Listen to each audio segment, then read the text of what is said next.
Going on, everyone? John Matrix here. Hope you're all having yourselves a wonderful day wherever you're at, whenever you're watching this.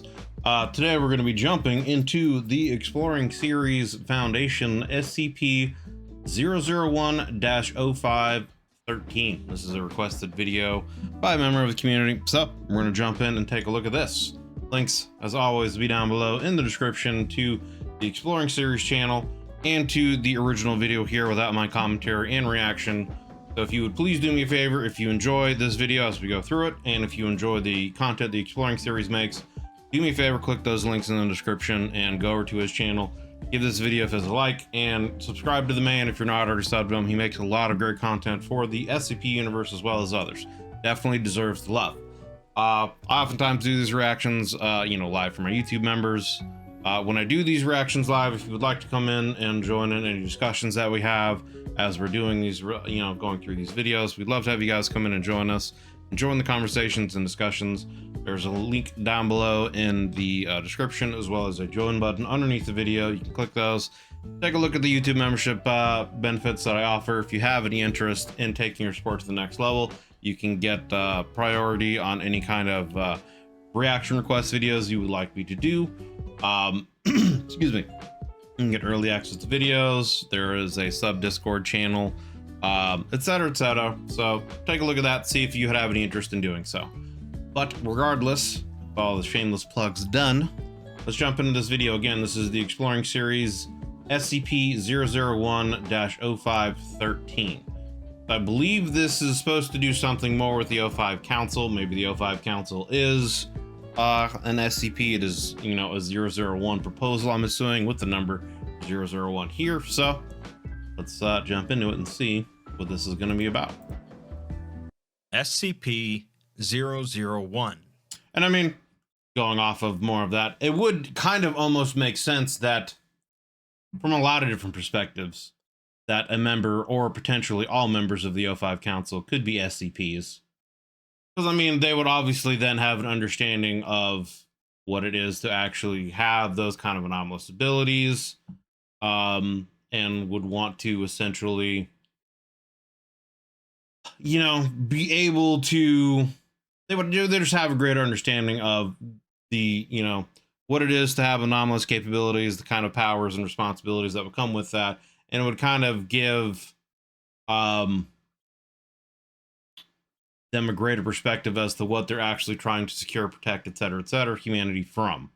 And the idea that they would also want to essentially keep themselves probably, hidden in secret from, the everyday average person, for fear that they would be, potentially, hunted down and killed or studied, or God knows what people would want to do with entities that would have abilities like this, to learn from them, to gain their powers, etc., etc. So anyway, let's continue. Let's get on with the video. 0513. The 05 Council is the leading body of the SCP Foundation. Yep. A group of 13 individuals tasked with controlling the containment and research of thousands of anomalies across the world. The Council is typically depicted as enigmatic and mysterious, often anomalous themselves, and although they typically differ in their mindsets of how exactly the Foundation should be run, they work together with a common goal. The article we'll be looking at today, though, ponders a situation in which one of the Council stands apart from the other, 0513. In fact, he is accused by the rest of the Council of murdering the previous 12 and covering it up. Interesting. Obviously, there's more to that accusation than meets the eye, and we'll learn that there's something rather special about 0513. SCP-001 is, in this case, the entity known as 0513, and how this entity came to become part of the 05 Council is still under investigation. He looks kind of like the guy in the Dos Equis ads, I don't always do whatever, but when I do, I drink Dos Equis. I don't always contain and protect, but when I do it while drinking a Dos Equis. is currently unaware of its containment, which consists of essentially creating a false Foundation site where it lives under constant surveillance alongside. That would be an interesting twist. An O5 council member that is an SCP, anomaly that isn't aware that it's being contained and that, thinks it's actively a member of the O5 council. That's kind of an interesting idea / twist to it. Anyway. The rest of the O5 council. The entity typically appears as a male human of Latin American descent, but it's still unknown whether this is its true form or some sort of disguise. It became classified as SCP-001 after the Caesar incident, which involved the deaths of all previous O5 members aside from itself, the destruction of the previous Site-01, and the loss of all documentation regarding SCP-001 prior to the Caesar incident. Interesting. Apparently, the Caesar incident isn't something I've learned about yet, so that'll have to be something that I'll probably look up and follow up to this. I assume it's, Caesar incident, Julius Caesar, that kind of a situation. SCP-001 prior to the Caesar incident. Apparently, SCP-001 caused the incident through manifestation of its anomalous properties, and it's also believed that one of its properties is anti-memetic in nature, since there exists no information about the incident. Interesting. Currently, the new set of O5 council members are investigating various aspects of SCP-001 and the Caesar incident to ascertain what exactly is going on. In a conference meeting between the 12 of them, O5-1... I'm just getting FTL vibes from this picture. I don't know why. I all of a sudden want to just play some FTL. Anyway. In a conference meeting between the 12 of them, O5-1 brings up the idea that something is off about O5-13, saying that the 12 of them have all been recently inducted onto the council at about the same time, and that 13 conducted their orientations, rather than their predecessors. When asked about this, O5-13 claimed ignorance, so O5-1 messaged the administrator, a figure above even the council. The administrator responded that the previous 12 O5s did not in fact retire simultaneously. I didn't know that there was anything above the O5 council. I have not heard of anything called an or the administrator at all. That's interesting. I wonder who it is. I immediately, my brain thinks, okay, the administrator must be some kind of like AI that's specifically what it does, is it does like some kind of oversight, and it keeps other checks and balances in play in case the O5 council gets infiltrated somehow, and then does things to essentially suppress their abilities and alert other SCP authorities that the O5 council has been compromised, etc., etc. So that's what I would assume anyway. But were instead killed, and the previous Site-01 was destroyed. None of this information is on any records, and there's only one suspect, as O5-13 managed to survive all of this. The only survivor. This is the point where they mark him as SCP-001 and start their investigation, with O5-1 appointed as their archivist, assigned to take a regular supply of nestic drugs to prevent anomalous memory loss, and to keep a journal of all info regarding SCP-001. Despite the number of people that worked at Site-01, the investigation proved to not be a simple process, due to the memory gap from the Caesar incident. An interview was conducted over phone with a Foundation employee who transferred to a new department a week after the Caesar incident, likely due to having previously worked at Site-01. O5-2 conducts the interview, although conceals their identity, and the employee says that they were transferred because of a containment breach that went off at their old site, although they don't remember many details. Interesting. They also say that the site they worked at was Site-5, which doesn't exist, and suggest that the containment breach likely involves something anti-memetic, since they can't remember much. Right. In another meeting between the 12, They discussed their research into O513 and its origin to the Foundation. They looked into the O5 personnel dossier, which, although out of date, contained some info about 13. The edit history had been completely erased, so it's possible that it's been tampered with, but it seems that the previous 12 council members held the position that O5 was indeed an anomaly. They had voted unanimously to put him on the council because of his anomalous nature, in fact, explaining that his special connection to the anomalous gives him a unique perspective. Right. No normalcy confirmation meeting was allowed to proceed without his attendance. Interesting.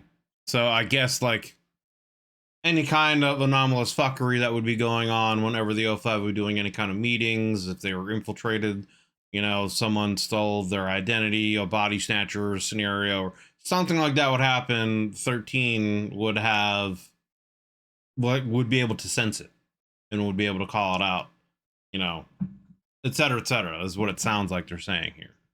In an attempt to deduce his anomalous properties, various surveillance tests and observations were conducted on O513. His appearance stayed the same regardless of observer, and as far as they could tell, his physical properties were completely within the baseline for a normal human. People interacting with him reported some mild dread and curiosity, but that's simply because he's a member of the O5 Council. I mean, yeah. When discussing the previous 12 council members, 051 says that he spoke just once with his predecessor, just after his promotion to site director. They mostly discussed details related to the site and his promotion, but the O5 did mention various modifications that had been done to his body to increase his longevity. Interesting. O5 members living longer lives than normal is not unusual, right, as they have access to numerous anomalies that could allow for that process. Exactly. I mean, I feel like most O5 council members are probably effectively immortal because of the technology and SCPs that they would have access to. I was just thinking there in between, you know, when I had that pause, I was just thinking, like, I wonder if they would have any self-imposed regulations about certain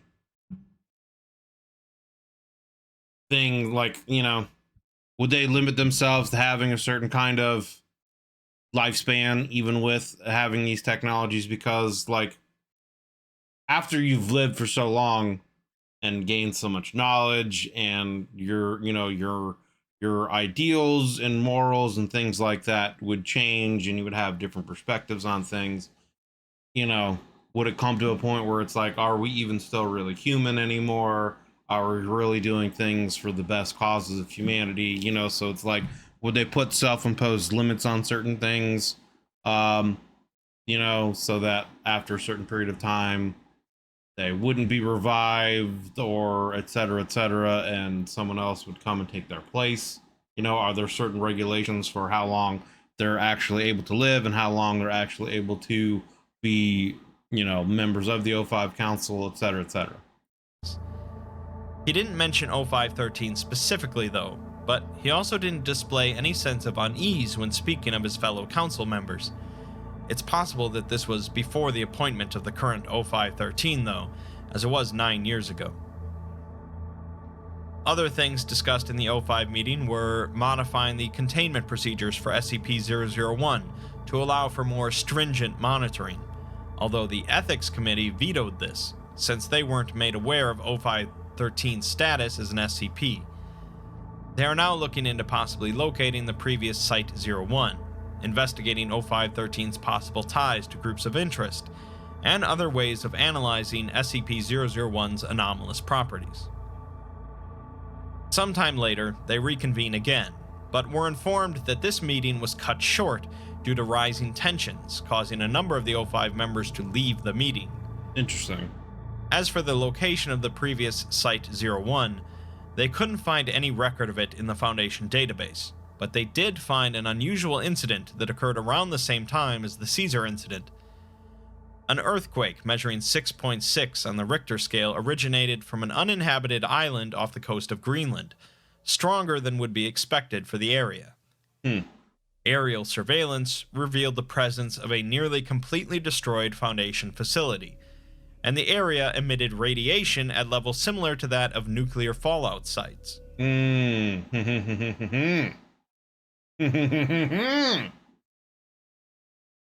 to think of. That's what it was. It was the Joe Schmo video I did recently. I was wondering if that's part of this. That's part of this story. You know, the Joe Schmo, you know, video that I just did. You know, was it that one? I think it was that one, right? I'm pretty sure it was that one. There was a video where recently that I had done where a site had set off a nuclear reaction to deal with the situation. Maybe it wasn't. Maybe I'm thinking of something else and I'm just getting things confused. I think I'm getting videos confused. It's yeah. Anyway, I just remember there being a video recently where a nuclear detonation happened. I think it actually was the Joe Schmo one though, because he can't be killed, and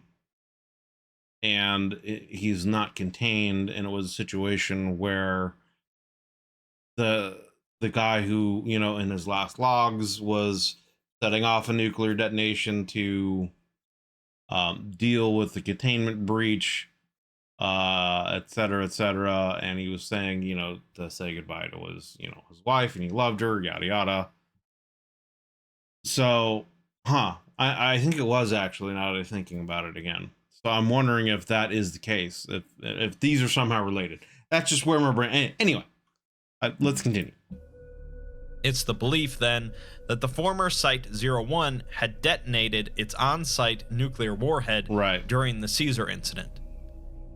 A team of 4 agents were sent in to check out the wreckage, but they were approached by GOC representatives upon landing, demanding that they vacate the premises. The only O5 member that was contacted about the GOC being present in the area was O513. Since it seems that the GOC are also involved with this cover-up, some of the O5s spoke with multiple groups of interest to ascertain their description of O513. Both the Mana Charitable Foundation and MC&D describe him as an unremarkable male of Latin American descent, with MC&D mentioning that they possess a way to get some additional information. So both their stories corroborate on what the man looks like. The GOC and the UIU describe O513 as a short woman of Asian descent with an ornate walking stick. But these descriptions are consistent with the O5 information security policy, designed to mislead outsiders. Ah, gotcha, okay. As part of their investigation, some of the O5s performed an exchange with Marshall, Carter, and Dark for information, and O51 asks for some clarification on what exactly was exchanged. A couple of them wonder why anything was exchanged at all, since the Foundation has multiple spies embedded in the group. O57 reveals that, in exchange for some info about O513, she gave MC&D some info about the rest of the Council. This is what causes tension to rise, as info about the Council is kept extremely guarded. Obviously. The meeting ends, and shortly later, O57 distributes a summary of what exactly she told MC&D. Rather than giving info about the current council members, she traded info from the out-of-date O5 personnel dossier, which MC&D accepted because they were not aware of the previous 12 being replaced. In exchange, they received some info about where to find some more details about O513. In the next meeting, they start with discussing some new results from continued interviews with the survivors of the Caesar incident, the ones that don't ever remember working at Site-01. None of their extensive interview techniques reveal any new information, so it's not likely that they are faking not remembering. But they did find identical scars on all of their necks, matching the spot where the Foundation injects amnestics. Although the Foundation administers amnestics to make people forget things rather liberally, none of their records indicate a history of amnestic administration. So obviously that's They been also checked out covered up members as of well. MTF Red Right Hand, the O5 Council's personal task force, and the entire squad also had the same scars, even though the Damn. Council very rarely wipes them. Interesting. It sounds like a very kind of big elaborate conspiracy may have happened. I don't know. I'm trying to like put together what this situation could be. I mean, it could obviously be that, you know, 0513 is going for a bit of more power and he's trying to, I guess, get other members that would be on the O5 council that would be more in line with his way of thinking, policies, et cetera, for whatever he wants to do or accomplish. Or maybe it is a situation where the rest of them got compromised. And he, because he is an SCP, you know, he detected it or whatever and enacted some kind of, you know, security countermeasures and wiped them out. And then had to, you know, use amnestics to purge people's memories and then destroy whatever was left of the facility because of a containment breach. And I mean, who knows, dude? I don't know. But that also kind of goes back to the idea, is this a situation where, you know, is 0513 an anomaly that believes he's a member of the O5 Council and he's actually being contained and isn't really a member and then found out about it and then this was the reaction to it and now is, you know, actually an O5 member and is you know, taking more control over the SCP Foundation. I don't know. I'm not sure where this would go, but it sounds like a pretty intriguing conspiracy could be potentially going on here. What's more perplexing is that the Foundation stopped using amnestic injections around 10 years ago, and the records for amnestic supplies didn't show any variations after the Caesar incident. A group that does still use injections, though, is the GOC. The GOC, yeah. First, though, following up on the info gained from the deal with MC&D, the Council sends a member of the Red Right Hand to meet with a person of interest, who apparently holds some more information. The person had met with 0513 on the same day as the Caesar incident, and although 0513 had shown up alone, he didn't leave alone.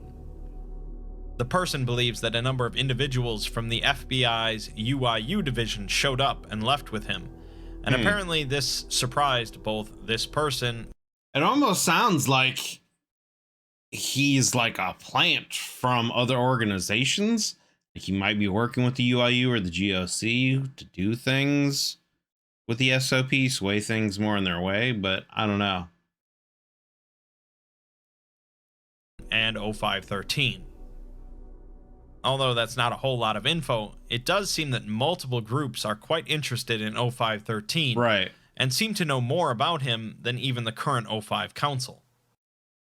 I mean, what if it's an even bigger picture where this guy, this 0513, actually, with his anomalous abilities, has gained control over all of these factions? You know, he's actually gained control of the UIU and is running things through that, and the GOC, and now the SCP, and he's trying to maybe unite these organizations in more, you know, a unified front, even though they are separate organizations. He could delegate them to doing separate tasks that have to do with anomalous issues. You know, the GOC could be more of like the military power behind, you know, anomalous stuff. The SCP could be the kind of security, almost prison system, if you will, for lack of a better term, for SCPs. But, you know, they're the ones that really, you know, contain and monitor dangerous SCPs and ones that actually can be, you know, contained properly. And then the UIU could be kind of more of like an investigative branch or whatever that goes out and susses out, you know, finding SCPs and what's really going on. You know, I don't know. This is just my speculation of what this could be, I guess. The Council meets again, discussing the results of continued testing to determine O513's anomalous properties. It turns out that they really have nothing to go on, as every one of their tests failed to produce notable results. This leads to one of two possibilities: that O513 is some sort of deity that can bypass or otherwise avoid showing up on any of the Foundation's Or he tests, doesn't have any issues. or he's not anomalous. Yeah. They decide to skip over the first possibility for now, as there isn't much they could do about that, and focus on the True. second one. I mean, if he is truly a god, what can you really do against the god if they're not willing to cooperate?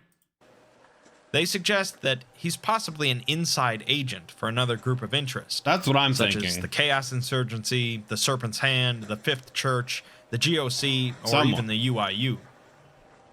The problem, though, is that it seems that the nuclear warhead at Site-01 was apparently detonated at the same time that O513 was meeting with the person of interest from before, possibly meaning that O513 detonated it remotely, which should be impossible.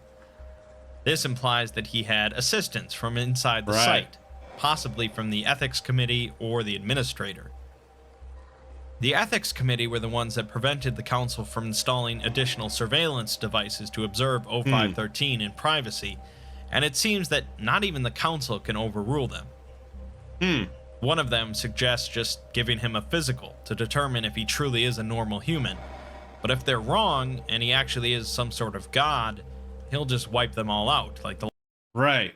Like that seems like a strange attitude to have for this kind of situation. And it seems like it's a very nonchalant reply. Like, just give him a physical. It's like, bro, he might be you're talking about a member of the O5 Council that might have anomalous abilities of some sort. Like, should be taken way more seriously, right? last council.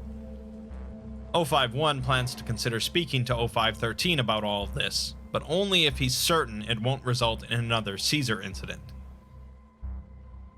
We're then provided a look at O513's private messages, one of which is from the administrator himself.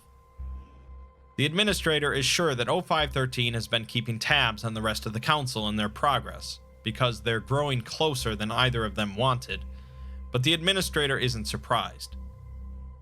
He says that O513 is probably hoping that this is going to end soon, and he's sorry that he has to go through this, since this really wasn't the plan they had in mind when they brought him onto the council.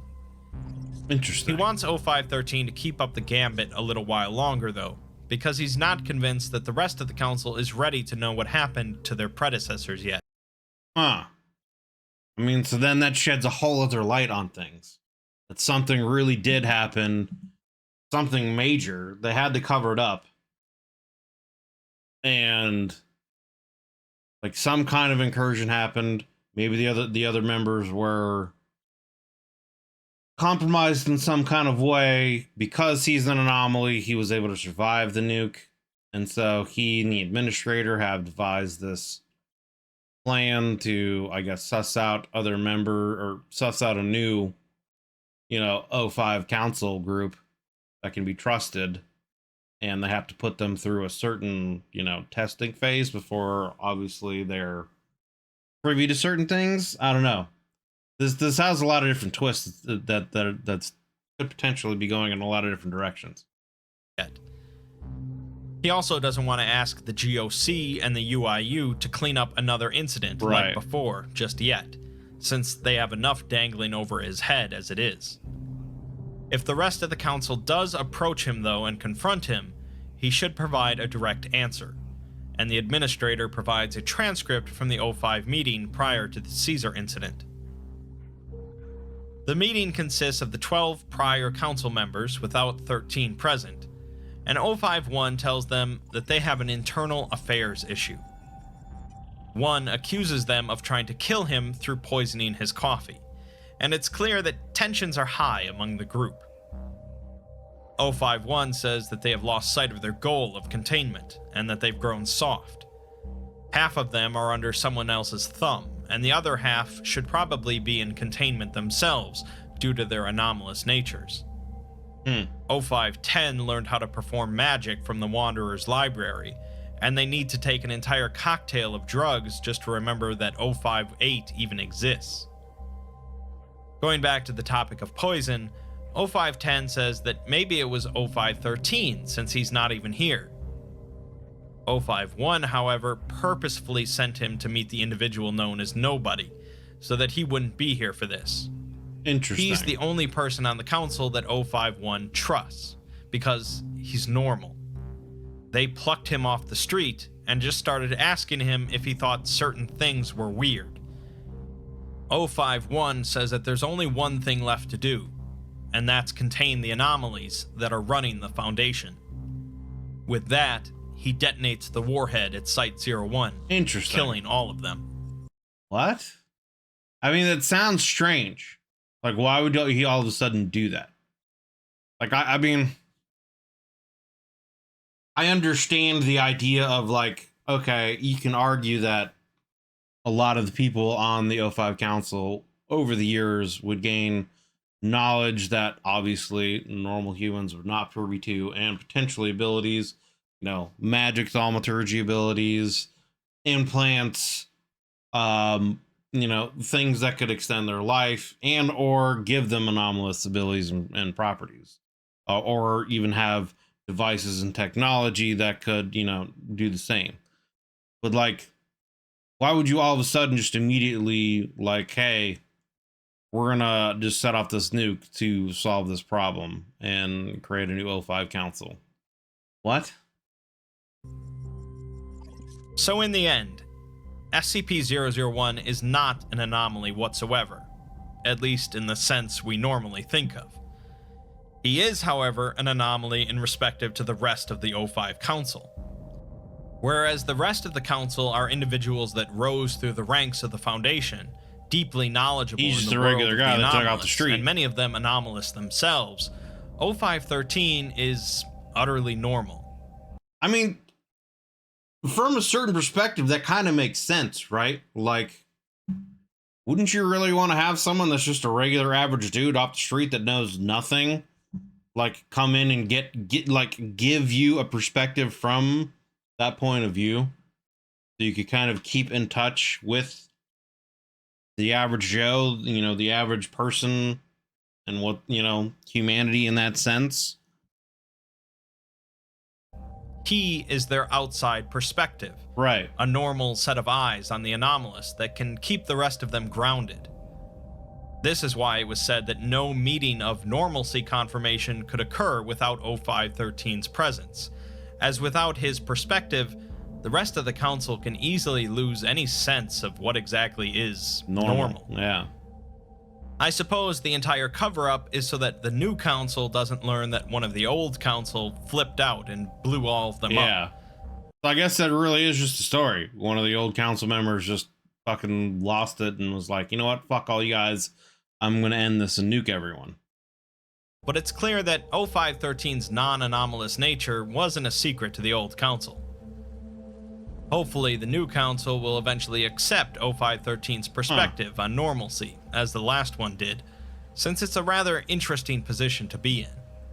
Yeah, and you would think, though, that that would also be a position that would not be long-lived, right? That would be a situation where it's like, okay, you gain so much knowledge, is your perspective compromised now? We need to replace you with some other regular Joe Schmo. We're either going to kill you or wipe your memory. Now, of course, there's no... I mean, I guess it could be a situation where they could keep wiping his memory, but I would feel like over the long term, though, that would have some, like, super side effects. Because, like, how can you keep a certain perspective on life? Well, because wouldn't it just be a situation where, like, one day he would wake up and, like, 30, 40 years of his life could potentially just be gone, and all of a sudden he's just an old man. It's like, what the fuck happened? And I mean, obviously they could just cook up a story. Oh, you had some kind of accident and you went into a coma. But like, at that point, again, like every so often, it would probably just be better to pull some other random person off the street to take his place and then wipe a certain portion of his memory and then have that story. And then allow that person to go back on with their normal life, etc., etc. I don't know. Anyway, let's continue. No such thing as canon in SCP, especially among SCP-001 proposals, but it does make sense that a group as far removed from normal reality as the O5 Council would need the opinions of an exceedingly normal man. Yeah. Makes sense. Huh. No, We get a quote. Oh my God. 510, we're getting off topic. You said someone poisoned you? What about 13? He's not even here. That's because I sent him to talk to nobody. Why? Because he's the only one I trust. He's the only one I don't need to have this chat with. He's the only normal person in this whole fucking council. We plucked him off the streets and just started asking him, do you think this is weird? I'm not worried about someone whose movements we've been able to monitor since he came out of the uterus. You MFers don't know what you did before you showed up here.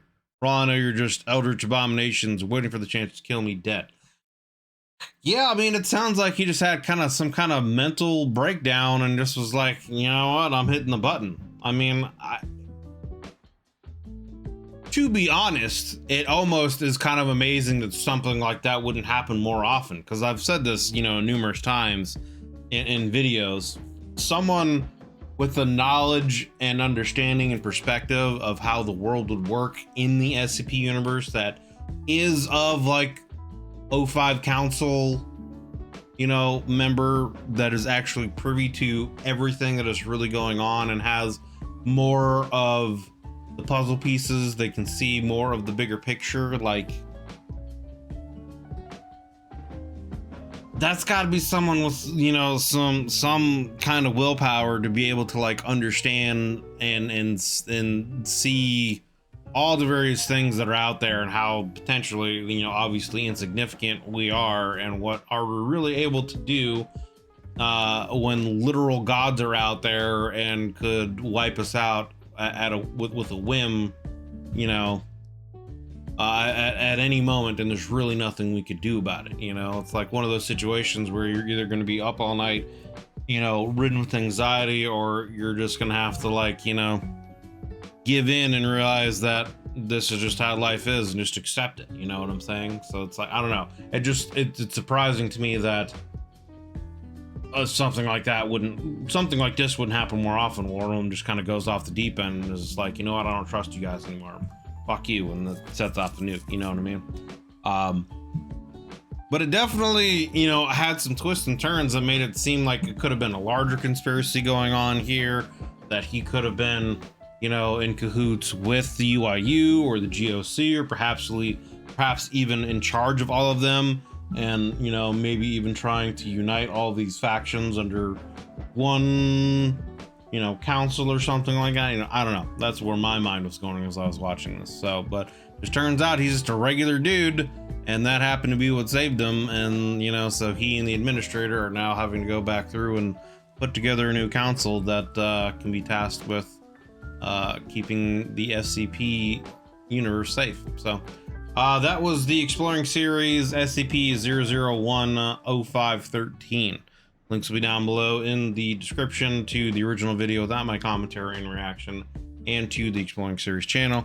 As I've stated, if you enjoy this video of his, please go over there, click those links, give this video a like, and if you enjoy the content that the Exploring Series puts out, please give the man a sub if you're not already subbed to this channel. He makes a lot of great content for the SCP universe as well as others, and he definitely deserves the love. So please go over there and do me that courtesy. When I do these reactions live from our YouTube members, we'd love to have you guys come in and join the discussions. If you'd like to do so, as well as get some other benefits, early access to videos, priority in any kind of reaction requests you might have, there's a sub Discord, or I should say a member Discord channel, etc. that you can get access to. There is a join button down below the video, as well as a link in the description. Oh, excuse me. You know, just came out of nowhere. Anyway, yes, but there is a join button underneath the video, as well as a link in the description to the YouTube membership benefits that I offer. So just check it out if you decide you want to take your sport to the next level and, you know, help me out monetarily. It's a dream to be able to do this for a living, and I really appreciate you guys just coming in, checking out the videos, giving me the support that you guys have. You know, the channel's been growing quite a lot since over this past year, and I look forward to the continued growth and seeing what else, what other shenanigans we can get into. So yeah, thank you guys for the support and the love. Appreciate you, and I hope you're all having yourselves a wonderful day. If you enjoyed this video, consider leaving a like and a sub. It helps me and it helps the channel to grow. And I will see you guys on the next one. Take it easy, guys.